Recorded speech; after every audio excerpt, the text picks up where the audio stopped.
सीमा बोली। मम्मी मैं बाजार नहीं जाऊंगी। अगर पीछे से मेरा पति मुझे लेने आ गया तो वह मुझे घर में न पाकर क्या सोचेगा। माँ उदास होकर बोली, तेरा पति अब तुझे लेने नहीं आएगा, उसका इंतजार करना छोड़ दे बेटी।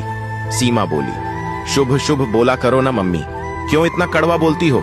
वो मुझसे कहकर गए हैं कि जल्दी ही तुझे लेने आऊंगा, मेरा इंतजार करना। माँ कुछ और कहना चाहती थी मगर कह न सकी। फिर बेटी को घर पर छोड़कर अकेली बाजार चली गई। सीमा एक गरीब विधवा माँ की इकलौती बेटी थी। वह ज्यादा पढ़ी लिखी नहीं थी, बस 8वीं पास थी, मगर वह बहुत सुंदर थी। इसीलिए एक परदेशी का उस पर दिल आ गया था। वह एक प्राइवेट कंपनी में इंजीनियर था, किराए के मकान में अकेला रहता था। सीमा की माँ उसके यहाँ 2 साल से घर का काम कर रही थी। झाड़ू पोंछा, कपड़े धोने से लेकर खाना बनाने तक का सभी काम सीमा की माँ ही करती थी। जब उसने सीमा को देखा तो उस पर फिदा हो गया था। फिर उसने सीमा की माँ से उसका हाथ मांग लिया। सीमा की माँ 2 साल से उसे जानती थी। अच्छा लड़का था, बोलता था उसका इस दुनिया में कोई नहीं है। इसी कारण उसकी शादी में कंपनी के कुछ लोग ही आए थे, उसके घर से कोई नहीं आया था। सीमा की विधवा माँ को बहुत खुशी हुई थी कि एक बड़े साहब से उसकी बेटी की शादी हुई थी। मगर शादी के 6 महीने बाद ही नदी पर बन रहे ब्रिज का काम पूरा हो गया था। कंपनी के सभी लोग उस गांव से चले गए थे। वह भी कुछ दिनों बाद वापस आने का कहकर चला गया था। आज 2 साल हो गए थे। न उसका कोई फोन आया, न उसके नंबरों पर फोन लग पा रहा था। शुरू में तो सीमा की माँ को पूरा भरोसा था कि वह लौट कर जरूर आएगा, मगर जैसे जैसे वक्त गुजरता गया, अनुभवी सीमा की माँ समझ गई कि उसकी बेटी के साथ धोखा हुआ है। वह न जाने सीमा पर क्या जादू कर गया था कि उसका भरोसा टूट ही नहीं रहा था कि वह लौटकर नहीं आएगा।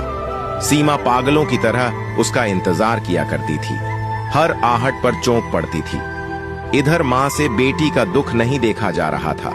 ठीक 2 साल बाद वह गांव वालों को लेकर पुलिस स्टेशन जा पहुंची और इंजीनियर मोहित पर धोखे से शादी का मुकदमा दर्ज करवा दिया। पुलिस छानबीन करती हुई वहां पहुंच गई जहां वह इस समय मौजूद था। पुलिस एक हॉस्पिटल पहुंची जहां उन्हें एक मरीज दिखाया गया जो पिछले 2 वर्षों से कोमा में था। उसका इस दुनिया में कोई नहीं था, इस कारण 2 वर्षों से हॉस्पिटल वाले उसके होश में आने का इंतजार कर रहे थे। बताया गया कि 2 वर्ष पहले एक पुल पर एक्सीडेंट हुआ था। एक्सीडेंट में एक बस दूसरे ट्रक से टकराकर नदी में गिर गई थी। हादसे में कई लोग हताहत और जख्मी हुए थे। उन्हीं में से एक मोहित था जो अभी तक होश में भी नहीं आया था। सूचना मिलने पर सीमा की मां सीमा को लेकर उस हॉस्पिटल में पहुंच गई। जब सीमा ने मोहित को इस हाल में देखा तो रो पड़ी।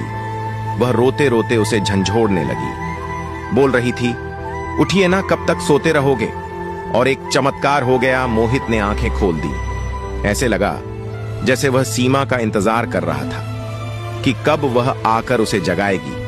अब इंतजार खत्म हो चुका था, सीमा का भी और मोहित का भी। अब वह ठीक होकर सीमा और उसकी मां को अपने साथ रखकर अच्छी जिंदगी गुजार रहा है। वीडियो अच्छी लगे तो शेयर कीजिएगा।